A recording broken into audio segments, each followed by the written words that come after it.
Os motores já roncavam na garagem subterrânea. 3 SUVs pretos, 10 homens armados e o chefe da máfia mais temido da cidade a caminhar em direção ao seu carro. Tudo era rotina.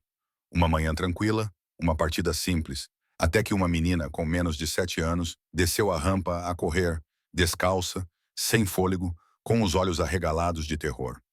Ela atirou-se para a frente do SUV do chefe e gritou: "Esperem, não liguem os carros." Os guardas congelaram. As armas foram levantadas. Todos pensaram que ela tinha enlouquecido. Mas a menina não estava a olhar para os homens. Ela não estava a olhar para o chefe. Ela estava a olhar para os veículos, como se pudesse ver algo que ninguém mais podia ver. O chefe da máfia deu um passo à frente irritado. "Por quê?" rosnou ele. "O que é que viste?" A rapariga não pestanejou.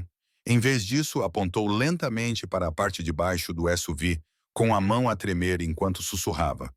"Há algo debaixo dele, e está a fazer tic-tac." De repente, toda na garagem ficou em silêncio. Um guarda agachou-se, verificou com uma lanterna e ficou com o sangue gelado. O que encontraram a seguir não chocou apenas o chefe da máfia.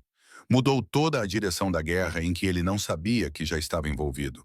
Fique comigo até o fim. Porque o que descobriram debaixo daqueles carros revelou uma verdade que abalou todo o submundo do crime.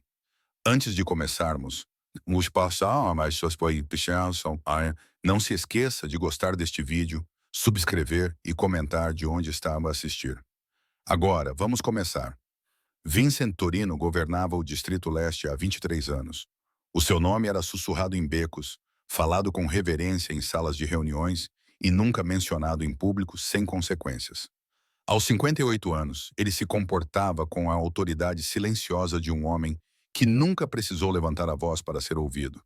O seu cabelo grisalho estava perfeitamente penteado, o seu fato feito sob medida e os seus olhos refletiam o cálculo frio de alguém que construiu um império baseado no medo e no respeito. Aquela terça-feira de manhã tinha começado como todas as outras. Café às 6h15, briefing de segurança às CO, partida às 8h30 em ponto, para uma reunião com os membros do Conselho Municipal, que tinham sido muito cooperativos com os seus projetos de construção. A rotina de Vincent era sagrada.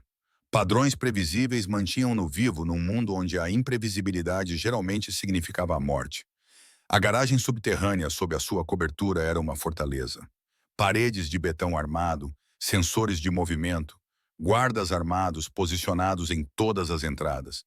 3 rotas de fuga, 2 elevadores que exigiam acesso por impressão digital. Não era apenas um estacionamento. Era uma sala de guerra projetada para a sobrevivência. Tommy Marchetti, chefe de segurança de Vincent, já havia concluído a varredura matinal.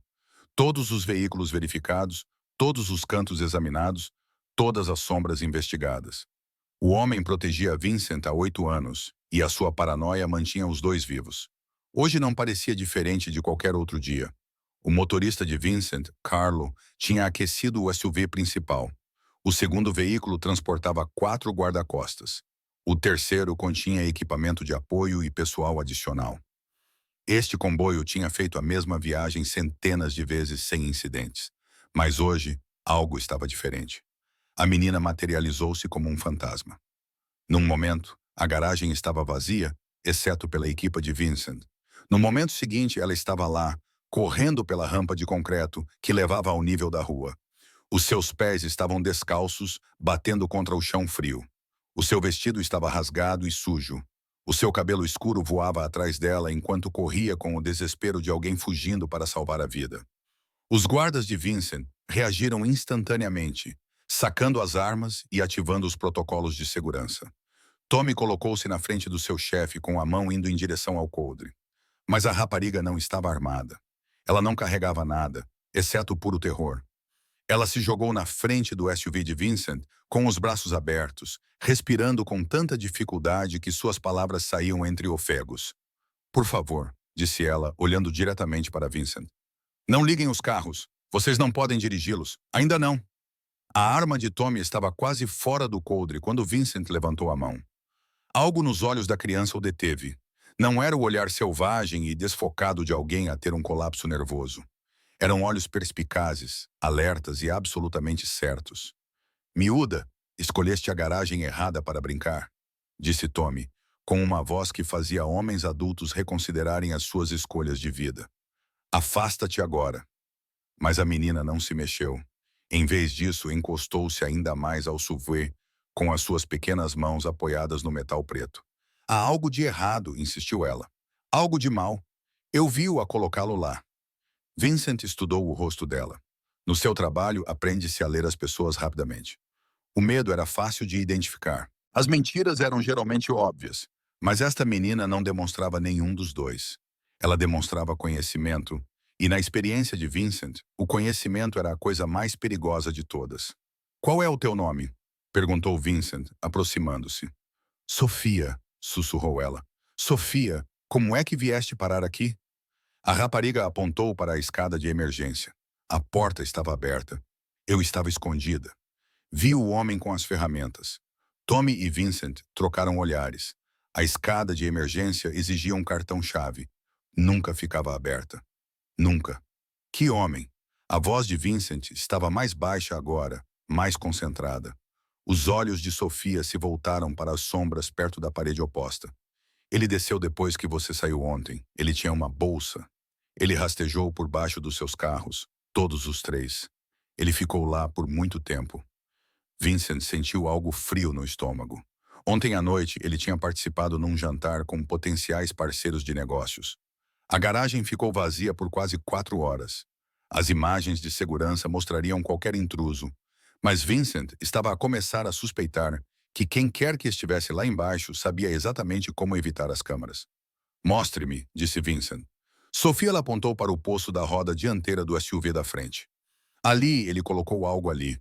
É pequeno, mas faz um som como o tic-tac de um relógio. Tommy já estava a se mover, tirando uma lanterna do casaco. Ele se ajoelhou ao lado do veículo, apontando o feixe de luz para o poço da roda. Por um momento, houve apenas silêncio. Então, seu rosto empalideceu. Chefe, disse Tommy com a voz tensa. Temos um problema. Vincent se agachou ao lado do seu chefe de segurança. Ali, preso à estrutura com adesivo industrial, estava um pequeno dispositivo preto, fios, um visor digital e sim o tic-tac suave e rítmico que Sofia tinha ouvido. Quanto tempo? Perguntou Vincent. Tommy examinou o dispositivo mais de perto. O temporizador mostra 18 minutos. Esta coisa está a fazer a contagem decrescente a toda a noite. O sangue de Vincent gelou. 18 minutos até o quê? Até a detonação, até a transmissão, até que o plano que estava em andamento chegasse ao fim. Mas havia algo mais, algo que fez os instintos de sobrevivência de Vincent gritarem alertas. Se havia um dispositivo, haveria mais. E se alguém havia colocado bombas nos seus veículos, não planeava matá-lo na garagem. Planeava matá-lo na estrada, em público, onde a explosão enviaria uma mensagem a todas as organizações criminosas da cidade. Verifique os outros, ordenou Vincent. Tommy foi para o segundo SUV. Mesmo local, mesmo dispositivo, mesmo temporizador. O terceiro veículo apresentou resultados idênticos. Vincent levantou-se lentamente, a sua mente a pensar em todas as possibilidades. Alguém tinha declarado guerra. Alguém tinha acesso ao seu edifício. Alguém conhecia a sua agenda bem o suficiente para colocar esses dispositivos durante o intervalo exato em que a garagem estaria vazia. Mas quem? A família Castellaniano estava quieta há meses. Os russos estavam focados nas suas operações portuárias. Os irlandeses estavam a lidar com lutas internas. Nenhum dos suspeitos habituais tinha os recursos ou a motivação para um ataque deste nível. Vincent olhou para Sofia, que ainda estava encostada ao seu SUV, observando os adultos com a atenção de alguém muito mais velho do que a sua idade. Sofia, disse ele gentilmente, o homem que viste, podes descrevê-lo? A menina acenou com a cabeça. Ele era alto, tinha cabelo escuro e tinha uma cicatriz. Ela traçou uma linha na sua bochecha esquerda. Aqui, como se alguém o tivesse cortado. O mundo de Vincent desabou. Ele conhecia aquela cicatriz. Ele mesmo a havia feito há 15 anos, durante uma negociação que deu muito errado. O homem que carregava aquela marca havia jurado vingança antes de desaparecer no programa de proteção a testemunhas. Marco Santini, ex-tenente de Vincent, seu conselheiro de confiança, e o único homem que conhecia todos os detalhes dos protocolos de segurança de Vincent. A traição cortou mais fundo do que qualquer bala que Vincent já havia levado. Marco Santini, o homem a quem ele confiara a sua vida, a sua família, o seu império. O homem que se sentara à mesa de jantar de Vincent, que fora padrinho do sobrinho de Vincent, que jurara lealdade de sangue segundo as antigas tradições. Há 15 anos, Marco tentara entregar Vincent ao FBI. A cicatriz era uma lembrança da misericórdia de Vincent. Ele poderia ter matado Marco naquela noite. Devia tê-lo matado. Em vez disso, marcou-o e deixou-o desaparecer no Programa Federal de Proteção a Testemunhas. Agora Marco estava de volta e ele estava a jogar para valer. A mente de Vincent correu pelas implicações. Se Marco sabia sobre a garagem, sabia sobre a segurança da cobertura. Se sabia as rotinas dos veículos, sabia os horários das reuniões. E se era ousado o suficiente para plantar bombas, estava a planear algo muito maior do que um simples assassinato. Tommy, chamará a perícia aqui. Quero que cada centímetro desta garagem seja revistado em busca de dispositivos adicionais. Verifiquem os elevadores, as escadas, tudo. Chefe, e a reunião com o conselho? Vincent olhou para o relógio. Os funcionários municipais esperavam por ele em 40 minutos. Eram homens que não gostavam de ser mantidos à espera. Homens cuja cooperação era essencial para o projeto de desenvolvimento da orla marítima que legitimaria metade das operações de Vincent. Mas entrar naquela reunião agora parecia entrar numa armadilha. Cancele, disse Vincent. Diga-lhes que estou a lidar com uma emergência familiar. Sofia observava essa troca de palavras com a intensa concentração de alguém que tenta entender conversas de adultos que dançam em torno de verdades perigosas. Vincent percebeu que ela tremia no ar frio da garagem. Sofia, onde estão os seus pais? A expressão da menina escureceu. A minha mãe trabalha lá em cima. Ela limpa os escritórios à noite. Ela não sabe que estou aqui. Vincent sentiu outra peça do quebra-cabeça se encaixar. A equipe de limpeza tinha acesso ao prédio após o expediente. Eles tinham cartões-chave para saídas de emergência e eram invisíveis para a maioria dos protocolos de segurança porque eram considerados inofensivos. Qual é o nome da sua mãe? Helena Vasquez. Vincent conhecia Helena. Uma mulher tranquila de El Salvador que trabalhava para a empresa de gestão do seu edifício há 3 anos. Mãe solteira, sem ligações criminosas, sem motivo para se envolver no plano de vingança de Marco, a menos que não estivesse envolvida por escolha própria. Tommy, preciso que localizes Helena Vasquez imediatamente. Traza aqui, mas faz isso discretamente e verifica se algum dos nossos funcionários da limpeza ligou a dizer que estava doente ontem ou hoje. Enquanto Tommy fazia as chamadas, Vincent ajoelhou-se ao nível dos olhos de Sofia. A criança tinha lhe salvado a vida, mas ele ainda não compreendia como ela sabia que devia procurar os dispositivos. Sofia, por que vieste aqui? Por que te escondeste? A menina mordeu o lábio inferior, da maneira que as crianças fazem quando estão prestes a admitir algo que acham que pode lhes causar problemas. O homem assustado disse-me para vigiar os carros, disse ela baixinho. Vincent sentiu gelo a formar-se nas veias. Que homem assustado! Ontem, quando a mamãe estava a trabalhar, um homem veio ao nosso apartamento. Ele estava a chorar. Disse que homens maus iam magoá-lo se ele não fizesse algo. Ele disse, se eu visse alguém a tentar ligar os carros pretos, deveria impedi-los. O quadro estava a ficar mais claro e mais perturbador a cada momento. Marco não tinha apenas colocado bombas. Ele tinha usado uma criança como seu sistema de alerta precoce. Mas por quê? Que vantagem poderia haver em impedir a explosão? A menos que a explosão não fosse o plano real. A menos que as bombas fossem para serem descobertas, Vincent levantou-se abruptamente, sua mente correndo através das possibilidades. Marco conhecia Vincent bem o suficiente para prever suas reações. Se as bombas fossem encontradas, Vincent cancelaria suas aparições públicas. Ele iria fechar o prédio. Ele entraria em modo defensivo, o que significava que Marco queria Vincent preso no prédio. Tommy, como está a varredura? A perícia encontrou mais 2 dispositivos. Um no poço do elevador, outro perto do painel elétrico principal. Mas, chefe, essas coisas não estão programadas para explodir. São transmissores. O sangue de Vincent gelou. Marco não estava a tentar matá-lo. Marco estava a rastreá-lo. Cada movimento, cada local, cada conversa estava a ser transmitido para alguém. Mas para quem? A resposta veio de uma fonte inesperada.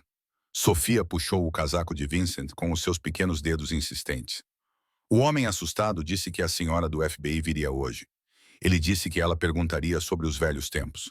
O mundo de Vincent desabou e se reconstruiu em um piscar de olhos. Não se tratava apenas da vingança de Marco. Tratava-se de algo muito maior, muito mais perigoso. O governo federal estava a agir e Marco era o seu informador, o que significava que a reunião com a Câmara Municipal não tinha sido cancelada a tempo.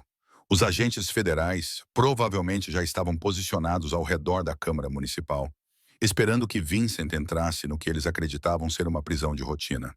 Mas Vincent Torino não tinha sobrevivido 23 anos no topo da hierarquia criminosa, sendo previsível. Ele pegou o telemóvel e discou um número que não ligava há 2 anos. Detetive Morrison, é o Vincent. Tenho informações sobre uma operação federal que está prestes a dar errado. Encontre-me no lugar de sempre em 1 hora e traga o seu equipamento de gravação. Tommy olhou para o seu chefe, incrédulo. Vincent, o que você está fazendo? Vincent olhou para Sofia, que ainda tremia com o vestido rasgado. Aquela menina havia arriscado a sua segurança para salvar a vida dele. A mãe dela estava sendo coagida por agentes federais. E em algum lugar da cidade, Marco Santini aguardava a notícia de que Vincent Torino estava finalmente sob custódia. Mas Vincent havia aprendido há muito tempo que a melhor defesa contra a traição não era a retaliação. Era virar o plano do traidor contra ele mesmo. Vou dar ao FBI exatamente o que eles querem, disse Vincent, sua voz transmitindo a fria satisfação de um mestre de xadrez que vê o xeque-mate 3 jogadas à frente. Vou confessar. O rosto de Tommy ficou pálido. Chefe, não pode estar a falar a sério. Vou confessar que Marco Santini tem fornecido informações aos agentes federais enquanto planeia ataques terroristas contra funcionários do governo. Vincent sorriu pela primeira vez naquela manhã. Não era uma expressão agradável. E vou ter uma testemunha de 7 anos para provar isso. Prove. Sofia observava os adultos à sua volta, com a consciência aguçada que vem de viver num mundo onde compreender as conversas dos adultos pode significar a diferença entre segurança e perigo. Ela tinha aprendido a ler rostos, a perceber quando as vozes carregavam significados ocultos, a reconhecer quando o próprio ar parecia mudar antes que coisas ruins acontecessem. O plano de confissão de Vincent pairava no ar da garagem como a fumaça de um tiro. Tommy balançava a cabeça, sua lealdade em conflito com seus instintos de sobrevivência. A equipa forense continuava a sua varredura metódica, encontrando mais transmissores a cada minuto que passava. Mas Sofia não estava a prestar atenção a nada disso.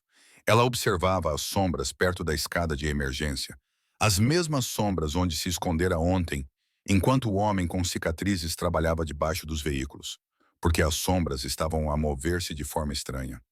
Senhor Vincent, sussurrou Sofia, puxando a manga dele com dedos urgentes. Vincent estava absorto numa conversa com Tommy sobre protocolos de vigilância federal, sobre como transformar a traição de Marco numa vantagem, sobre a delicada coreografia necessária para fazer o FBI acreditar que estava a ganhar, garantindo ao mesmo tempo que perdesse tudo o que importava. Agora não, Sofia, disse Vincent, distraído. Mas Sofia tinha aprendido que, às vezes, os adultos não ouviam até que fosse tarde demais. Ela tinha aprendido essa lição 3 meses antes, quando tentou dizer à professora que o novo substituto estava a fazer perguntas estranhas sobre quais crianças moravam sozinhas com mães solteiras. A professora sorriu, acariciou a cabeça de Sofia e disse-lhe para não se preocupar com coisas de adultos. 2 semanas depois, 3 crianças da sua turma desapareceram. Sofia não cometeu o mesmo erro 2 vezes. Ela colocou-se diretamente na linha de visão de Vincent, colocou as suas pequenas mãos no casaco caro dele e falou com a voz clara e forte que a sua mãe usava quando precisava da atenção de Helena em locais lotados. O homem assustado está aqui. A conversa de Vincent com Tommy parou no meio da frase. A garagem ficou em silêncio, exceto pelo zumbido distante dos sistemas de ventilação e pelo bip suave dos dispositivos eletrônicos que estavam a ser catalogados pela equipa forense. O que disseste? Sofia lhe apontou para a escada de emergência. Ele voltou. Eu o vi observando da escada. Ele tem um telefone e está a falar com alguém. Vincent sentiu o aperto familiar no peito que antecedia a violência. Marco estava aqui no prédio. Perto o suficiente para ver se o seu plano estava a funcionar. Perto o suficiente para ajustar se as coisas dessem errado. Perto o suficiente para eliminar testemunhas. Tome, quantos homens temos no edifício? 12 em rotação, 4 no átrio, 2 no último andar, 2 a monitorizar as aproximações externas, 4 aqui embaixo conosco. Vincent fez as contas para sobreviver. Se Marco estivesse a trabalhar com agentes federais, esses agentes estariam posicionados para conter o edifício assim que a operação começasse. Os homens de Vincent encontrariam-se em desvantagem e seriam superados por profissionais treinados com autoridade legal e equipamento militar. Mas Marco cometeu um erro crucial. Ele subestimou uma menina de 7 anos que percebia coisas que os adultos não percebiam. Sofia, preciso que faças algo muito importante para mim. Pode ser corajosa? A menina acenou com a cabeça solenemente. Preciso que apanhes o elevador de serviço até o 3º andar. Encontra o escritório com a porta azul, sala 312. Dentro desse escritório, há um telefone vermelho na secretária. Pega nesse telefone e carrega no botão marcado como emergência. Diz a quem atender que Vincent Torino precisa de um protocolo de extração imediato. 7. Sofia repetiu as instruções perfeitamente, a sua jovem mente catalogando cada detalhe com a precisão que a mantinha viva num mundo cheio de adultos perigosos. E a mamã? Vincent sentiu algo apertar-lhe o peito. No seu mundo, a família era tudo. A lealdade de sangue transcendia a lei, transcendia o medo, transcendia até mesmo a própria sobrevivência. Mas Helena Vasquez não era família de sangue. Ela era família por circunstância, pelo simples facto de que a sua filha arriscou tudo para salvar a vida dele. Tommy, manda o Martinez localizar a Helena. Traz-a para a sala segura no 7. Diz-lhe que a Sofia está segura e que não está em apuros. Quando a Sofia desapareceu no elevador de serviço, Vincent voltou a sua atenção para a escada de emergência. Marco estava perto. Após 15 anos de exílio, 15 anos de proteção federal, 15 anos a planear a sua vingança, Marco Santini estava finalmente a agir. Mas Vincent tinha sobrevivido até então por nunca ter travado a guerra que os seus inimigos esperavam. O seu telemóvel vibrou. Mensagem de texto de um número desconhecido. Vincent, é hora de conversar. Venha sozinho para o telhado. Tem 10 minutos antes que eu chame a equipa de ataque federal. Vincent mostrou a mensagem a Tommy, cujo rosto passou por incredulidade, raiva e determinação sombria. É uma armadilha, chefe. Marco está a tentar isolar-te. Claro que é uma armadilha, mas também é uma oportunidade. Vincent caminhou até ao líder da equipa forense, um homem magro com mãos cuidadosas, que vinha documentando transmissores nos últimos 20 minutos. Quantos dispositivos encontraste? 18 até agora. Transmissores, balizas de rastreamento e 3 que parecem ser dispositivos de escuta. Quem planeou isto queria vigilância completa dos seus movimentos e conversas. Pode desativá-los sem disparar alertas? O especialista forense abanou a cabeça. São sofisticados, militares. Desativá-los enviaria um sinal para quem está a monitorizar. Vincent sorriu.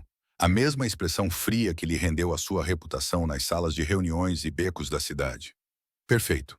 Quero que os deixe ativos, mas quero que lhes forneça exatamente o que eu lhe disser para fornecer. 10 minutos depois, Vincent estava no telhado do edifício, com o vento da manhã a cortar o seu casaco. A cidade estendia-se abaixo dele, um labirinto de negócios legítimos e empreendimentos criminosos ocultos, todos ligados por fios de dinheiro, violência e dependência mútua. Marco surgiu por trás da cobertura de acesso ao telhado. 15 anos o tinham mudado. O Programa Federal de Proteção a Testemunhas tinha suavizado seus traços, mas seus olhos ainda carregavam a inteligência calculista que o tornara o braço direito mais valioso de Vincent. A cicatriz que Vincent lhe deixara era uma linha pálida na bochecha esquerda, quase invisível, a menos que você soubesse onde olhar. Olá, Vincent. Marco, você parece bem. A comida da prisão deve lhe fazer bem. Marco riu. Mas não havia humor nisso. Proteção a testemunhas, na verdade. Muito confortável. O governo federal cuida muito bem de ativos valiosos. E o que o torna valioso, Marco? O que você poderia dizer a eles que eles ainda não sabem? Tudo. 23 anos de operações. Todos os funcionários corruptos que você comprou. Todos os negócios legítimos em que você se infiltrou. Todos os assassinatos que ordenaste. Todas as vidas que destruíste. Vincent caminhou lentamente em direção à beira do telhado, com as mãos visíveis e movimentos casuais.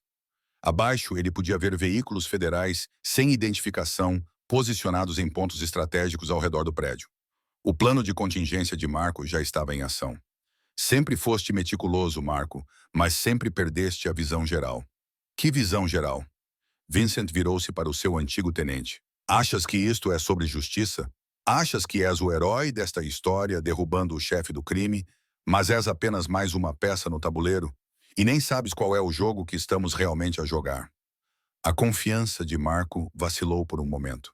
Do que estás a falar? O projeto de desenvolvimento da Orla Marítima, as reuniões do Conselho Municipal, os negócios legítimos que venho construindo nos últimos 5 anos. Achas que estou a tentar tornar-me legítimo? Vincent pegou no telemóvel e pressionou um botão. Imediatamente, altifalantes escondidos pelo telhado começaram a funcionar, transmitindo a conversa para todos os transmissores que Marco tinha instalado no edifício. Tenho construído a armadilha perfeita. Todos os funcionários corruptos, todos os negócios sujos, todos os agentes federais que têm recebido o meu dinheiro enquanto fingem investigar-me. Tudo o que estás prestes a entregar ao FBI implicará 50% do aparato policial federal desta cidade. O rosto de Marco empalideceu quando ele começou a entender. As bombas não tinham como objetivo me matar, Marco. Elas tinham como objetivo me fazer parecer uma vítima. Os transmissores não tinham como objetivo me espionar. Eles tinham como objetivo gravar a minha confissão. E essa confissão vai destruir todos que pensavam que poderiam usar Vincent Torino como trampolim para o poder. Vincent pressionou outro botão no seu telefone. À distância, sirenes começaram a soar. Não são agentes federais vindo para me prender, Marco.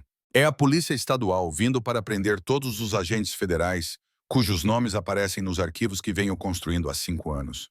Arquivos que documentam todos os subornos, todos os favores, todas as operações de vigilância ilegal conduzidas contra empresários legítimos.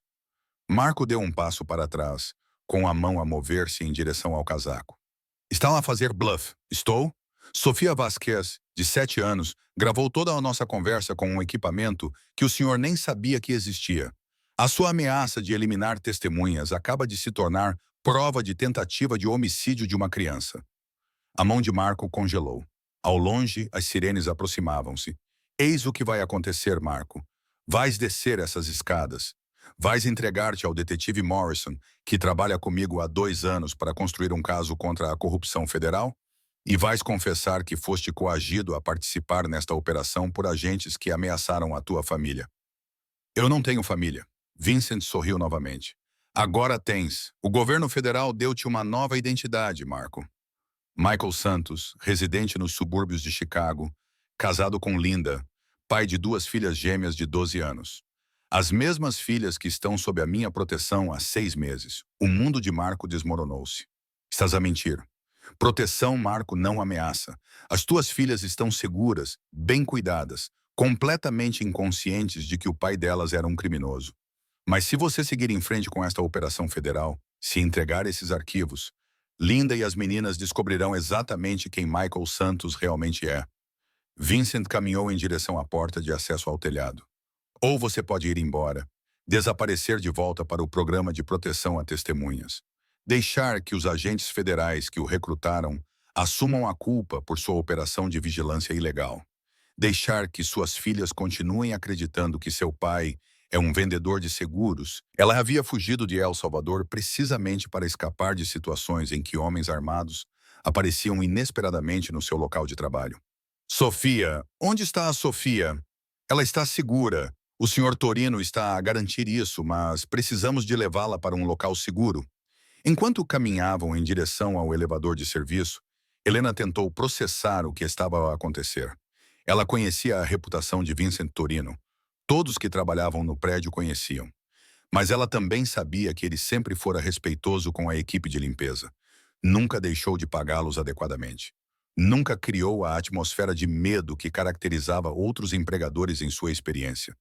De volta ao telhado, Marco ficou imóvel, compreendendo que a sua vingança, cuidadosamente planeada, se tinha tornado a sua própria destruição.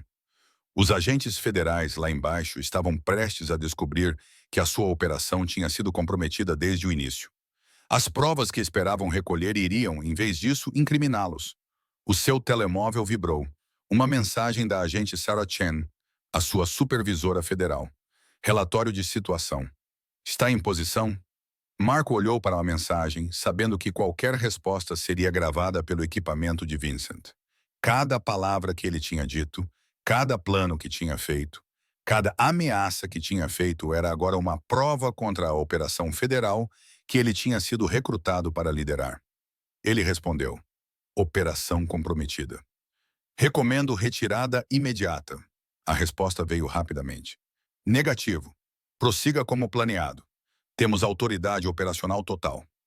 Marco percebeu que a agente Chen não compreendia a situação.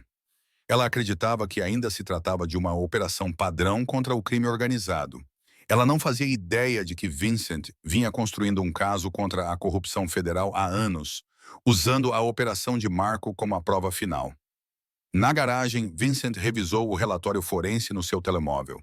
18 dispositivos de vigilância, todos ligados a equipamentos de monitorização federais, todos a gravar conversas que agora seriam apresentadas como provas numa investigação estadual de corrupção. Tommy aproximou-se com uma atualização. Chefe, a equipa do detetive Morrison está pronta para agir. Eles identificaram 12 agentes federais envolvidos em vigilância não autorizada. Os mandados estão a ser emitidos. Vincent acenou com a cabeça. E a Câmara Municipal? A reunião foi adiada indefinidamente. Acontece que 3 dos membros da Câmara também estavam sob vigilância federal. Eles estão a cooperar com a investigação estadual. A ironia era perfeita. A tentativa do governo federal de se infiltrar na organização de Vincent expôs as suas próprias atividades ilegais. O equipamento de vigilância destinado a reunir provas contra ele estava, em vez disso, a fornecer provas contra eles. O telefone de Vincent tocou. Detetive Morrison. Vincent, estamos prontos para executar. Está fora do edifício? Negativo. Vou ficar. Isto precisa de ser feito corretamente. Vincent voltou para a garagem onde tudo tinha começado. Sofia estava à espera junto ao elevador de serviço. A sua pequena mão segurava firmemente a de Helena. O reencontro entre mãe e filha foi silencioso, cheio do tipo de alívio que surge depois de sobreviver a algo que nunca se imaginou que pudesse acontecer. Obrigada, sussurrou Helena a Vincent num inglês com sotaque. Obrigada por a proteger. Vincent ajoelhou-se ao nível dos olhos de Sofia uma última vez. Hoje salvou mais do que a minha vida, Sofia. Salvou muitas pessoas de uma situação muito má. A menina acenou com a cabeça. A sério. O homem assustado vai ficar bem agora. Vincent olhou para a escada onde Marcos se entregara ao detetive Morrison 20 minutos antes. Os agentes federais que cercavam o prédio agora estavam a ser interrogados por investigadores estaduais. O equipamento de vigilância que tinha como objetivo destruir Vincent acabou por expor uma rede de corrupção que chegava aos mais altos níveis da Polícia Federal. Sim, disse Vincent baixinho. O homem assustado ficará bem, assim como a sua família. Enquanto Helena e Sofia desapareciam no elevador, Vincent refletiu sobre os acontecimentos da manhã. A coragem de uma menina de 7 anos havia desvendado uma conspiração que vinha sendo tramada há anos. Às vezes, a voz mais fraca trazia uma mensagem mais importante. Às vezes, prestar atenção ao que os outros não percebiam significava diferença entre a destruição e a sobrevivência.